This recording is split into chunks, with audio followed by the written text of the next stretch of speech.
Here's a Beyond the Pitch podcast quick hit from the WVSA Digital Network. One of them would be that you incorporate more fun in your practice and your training sessions. So it could be a tag game for warm-up where they're not even using a soccer ball. You're playing some kind of tag.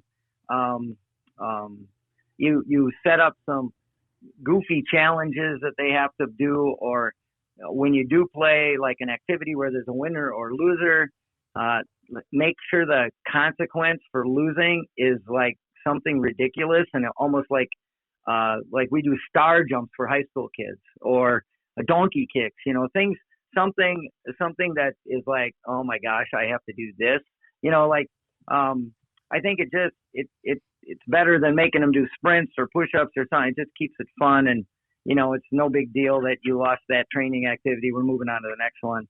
I think a real big piece of my coaching is I really believe that we have to do stuff outside of the soccer field together. So with my high school teams back in the day when I coached clubs, we would try to do like maybe a bowling outing, putt-putt outing. I just got out of the woods 2 weeks ago. My high school team, we did a team paintball event.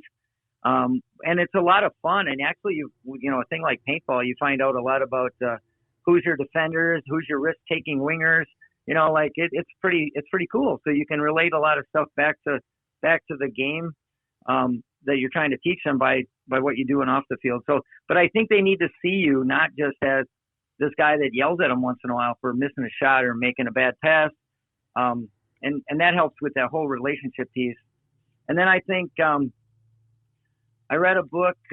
It's called I don't know if you've read it, but Tony DiCicco wrote a book called Catch 'em Being Good. Mm-hmm. And it's for youth. And actually, I think it's Pia Sundage, who used to coach the women's national team. She emphasized 11 positives to every correction. In Tony's book, it was 8-1.